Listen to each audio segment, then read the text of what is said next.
myself Shilpa Katavle from SCS Girls Junior College, Paspauli, Nagpur. We are studying about the reproduction in lower and higher plants, and today we will learn about the development of embryo. We have already completed the part of development of endosperm and its types. हम endosperm के development के बारे में और उसके types के बारे में पढ़ चुके हैं, और आज हम पढ़ेंगे development of embryo. This is complex structure. ये थोड़ा सा कॉम्प्लेक्स स्ट्रक्चर है, तो आपको इसमें थोड़ा सा ज्यादा ध्यान देने की जरूरत है. The process of development of zygote into embryo is called embryogenesis. हम जाइगोट तक पढ़ चुके हैं. Male gamete fuses with the egg and it form zygote. यहाँ तक हम डबल फर्टिलाइजेशन में पढ़ चुके हैं. अब ये जाइगोट का एम्ब्रियो में कैसे कन्वर्शन होगा, उसके बारे में हम आज यहाँ पे पढ़ने वाले हैं. इस प्रोसेस को यहाँ पर एम्ब्रियोजेनेसिस बोला जाएगा. Embryo is developed at the micropylar end of embryo sac. हमें पता है एम्ब्रियो सैक, ये एम्ब्रियो सैक है. And this is egg cell and these are the synergies. These are antipodals. And this is micropylar end. ये जो है ये micropylar end है. तो यहाँ पर बोला गया है कि जो भी एम्ब्रियो का डेवलपमेंट होगा ये माइक्रोपाइलर एंड की तरफ होगा. तो ऑब्वियसली माइक्रोपाइलर एंड की तरफ होगा. क्यों?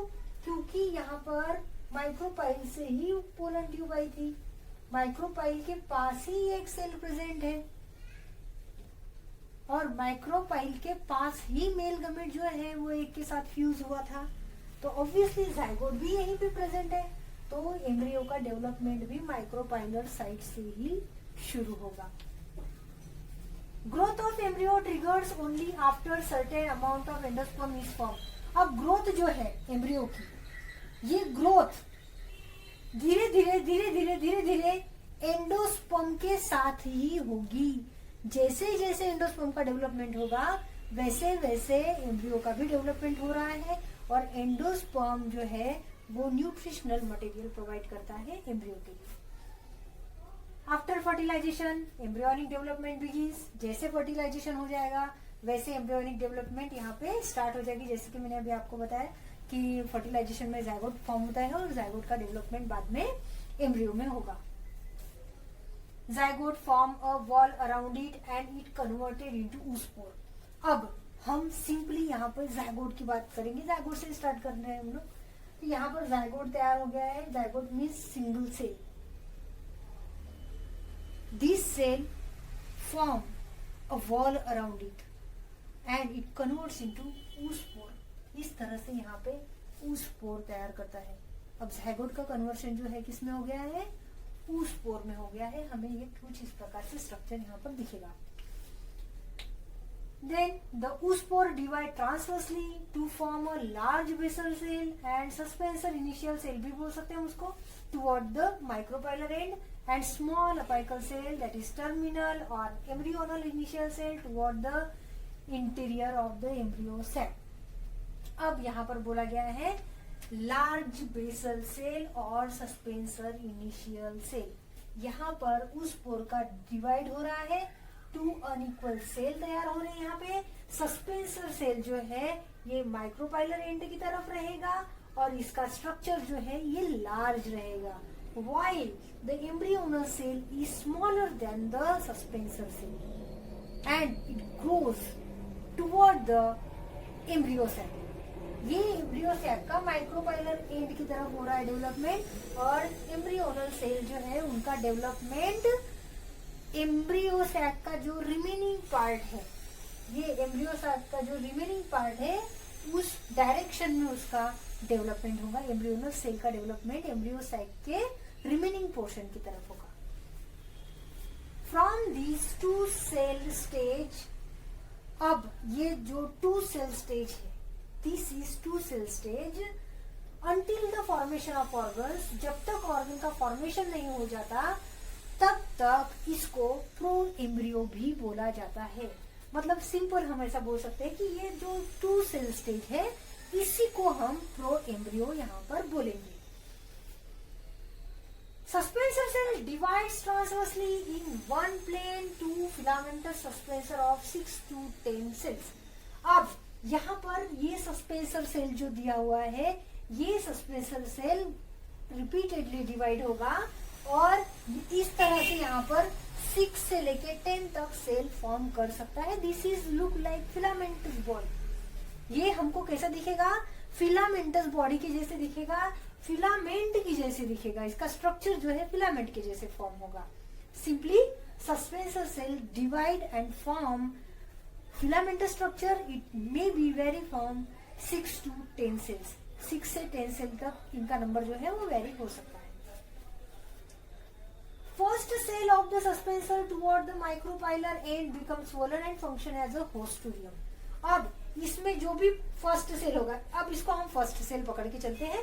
ये सेल जो है ये फर्स्ट है और इसने एक हॉस्टोरियम यहाँ पे तैयार कर दिया है, बड़ा बन जाता है जिसको हम हॉस्टोरियम बोल सकते हैं, ऐसा भी बोल सकते हैं। Lower most cell of suspensor is known as hypophysis.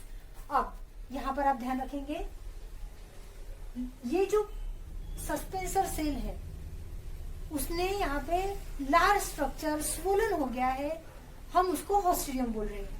लेकिन अपोजिट एंड में लोअर मोस्ट सेल जो है, सिंपली ये वाला यहाँ पर ये सेल जो है इसको हम बोलेंगे hypophysis. Suspensor help in pushing the embryo in the endosperm.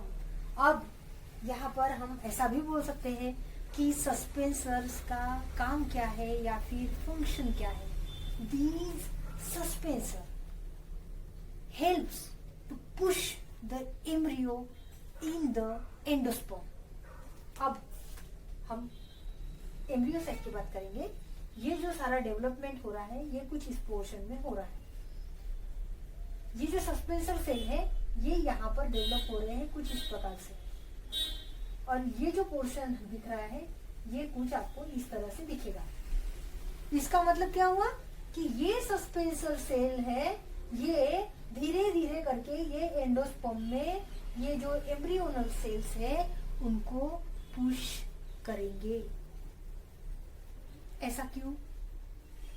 क्योंकि एम्ब्रियो को चाहिए नरिशमेंट, और नरिशमेंट के लिए सस्पेंसर सेल प्रॉपर डेवलपमेंट हो, एम्ब्रियोनिक सेल्स की डेवलपमेंट जो है प्रॉपर तरीके से हो, उसके लिए सस्पेंसर एम्ब्रियोनल सेल्स को, एम्ब्रियो का जो भी पार्ट रहेगा उनको पुश करेगा एंडोस्पर्म की तरफ। Embryonal initial undergo 3 successive mitotic division to form octant. अब यहाँ पर ये जो एम्ब्रियोनल सेल्स है इनमें 3 बार 3 टाइम्स माइटोटिक डिवीजन होगा और ये एक ऑक्टेंट तैयार करता है। यहाँ पे जो शेप तैयार होगा उसको हम ऑक्टेंट बोलेंगे।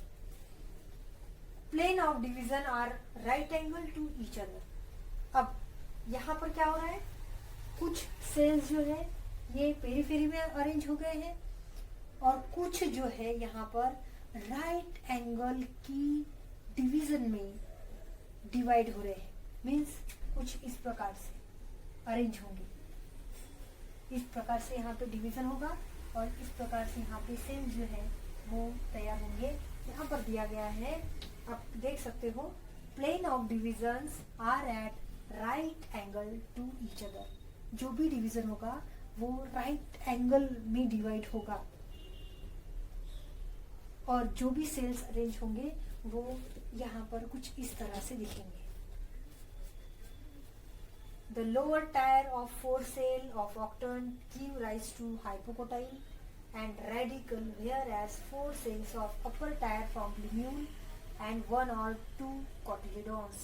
Simply हम ऐसा यहाँ पर बोल सकते हैं कि ये जो ऑक्टेंट है इसमें से कुछ सेल्स प्लीम्यूल तैयार करेंगे तो कुछ सेल्स रेडिकल तैयार करेंगे।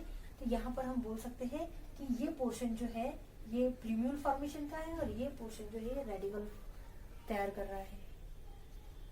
अब ये जो एम्ब्रियोनल सेल्स है इसमें से these portion form the structure. और बाद में डेवलपमेंट होता है प्लीम्यूल का और रेडिकल का. बट इसकी डेवलपमेंट जो है, इसकी डेवलपमेंट जब ऑक्टेंट फॉर्म होता है तभी से स्टार्ट हो जाती है. इसलिए यहाँ पर बोला गया है कि लोअर टायर जो है उनके 4 सेल्स, ऑक्टेंट के 4 सेल्स जो है यहाँ पर hypocotyl and radicle where 4 cells of upper tier from plumule and 1 or 2 cotyledons. जब ऑक्टेंट तैयार होता है तभी से प्लीम्यूल और रेडिकल का फॉर्मेशन होना यहाँ पर स्टार्ट हो जाता है. The hypophysis by further division give rise to the part of radicle and root cap. अब यहाँ पे बोला गया है हाइपोफाइसिस. सिंपल ध्यान रखिए, यहाँ पर हाइपोफाइसिस हम इस पोर्शन को बोल रहे हैं यहाँ पे. तो ये हाइपोफाइसिस है वो हमको इस रीजन में मिलेगा. ऑब्वियसली तो ये रेडिकल तैयार करेगा. रेडिकल रिस्पॉन्सिबल है रूट फॉर्मेशन के लिए, तो रूट कैप का वगैरह जो फॉर्मेशन होगा उसमें ये मदद करेगा, ऐसा हम यहाँ पे बोल. These are the embryonal cells which are responsible for the formation of plumule and radicle, which is pushed by the suspensor cell into the endosperm. Suspensor cell जो है इन embryonal cell को पुश करते हैं एंडोस्पर्म में, और इसी reason में तैयार होते हैं प्लीम्यूल और रेडिकल का पोर्शन. जो इसका डेवलपमेंट जो है वो हम यहाँ पर क्लियरली देख सकते हैं. ये वाला डायग्राम में हार्ट शेप एम्ब्रियो है.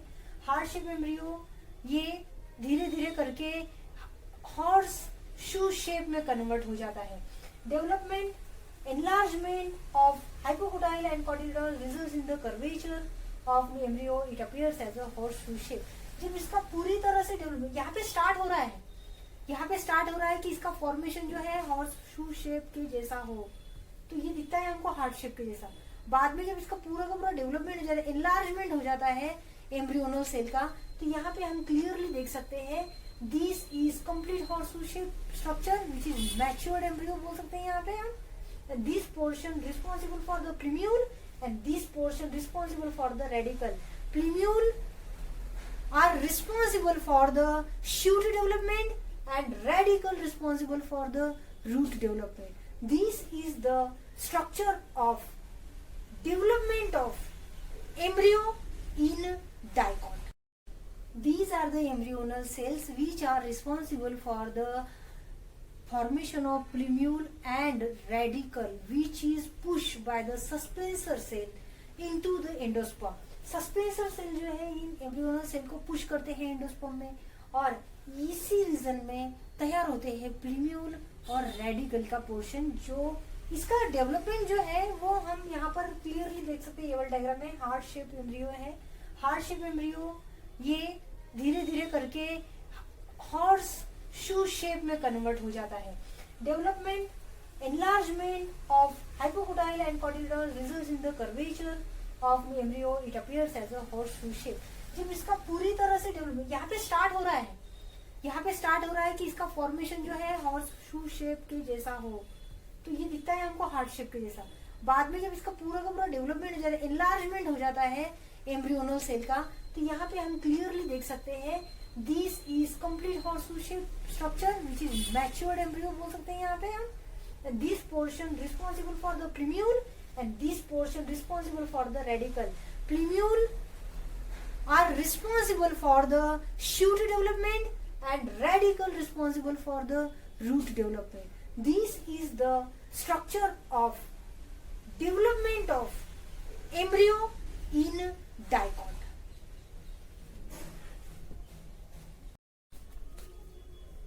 Here we have discussed about the development of embryo in dicot. Now we will discuss about the development of embryo in monocot. The embryo development is similar in both dicot and monocot up to the octant stage. Octant stage जब तक नहीं आती, जो globular shape हमको मिला था वो stage तक हमारा डेवलपमेंट जो है वो सिमिलर रहेगा. उसके बाद डेवलपमेंट्स में डिफरेंशिएशन जो है हमें देखने को मिलेगा. Difference appears later. Octant stage के बाद हमें डिफरेंस मिलेगा. अब डिफरेंस क्यों मिलेगा हमें? Because we are studying about the monocot and dicot. In case of monocot, there is a single cotyledon is present. In case of dicot, there is two cotyledons are present. इसी वजह से इनमें octant के बाद जो है हमें difference देखने को मिलेगा. In monocot, embryo single cotyledon occupy terminal position and plumule occupy lateral position. Single shield shaped cotyledon is called as scutellum. यहाँ पर जिसको हम कॉटिलेडॉन बोल रहे हैं या फिर जो भी सिंगल शील्ड कॉटिलेडॉन प्रेजेंट होगा उसको हम यहाँ पे स्क्यूटुलम बोलेंगे. Protective sheath of plumule is called coleoptile. Plumule की जो प्रोटेक्टिव कवरिंग रहेगी उसको हम यहाँ पे कोलियोप्टाइल बोलेंगे. और रेडिकल की जो प्रोटेक्टिव कवरिंग रहेगी उसको हम यहाँ पे कोलियोरिजा बोलेंगे, जिसके बारे में हम यहाँ पर देख सकते हैं. These are coleoptile. Coleoriza is present here, which is protective covering for the radicle. Finally, ovule is transformed into seed and ovary into fruit. When embryo is fully developed, जब हम बोलते हैं कि एम्ब्रियो पूरी तरह से डेवलप हो गया है, चाहे वो मोनोकॉट का हो चाहे वो डाइकॉट का हो, तब हम ऐसा बोल सकते हैं कि वहां पर सीड का फॉर्मेशन हो गया है और फ्रूट का भी फॉर्मेशन हो गया है. Formation of the fruit and seed is the result of development of embryo.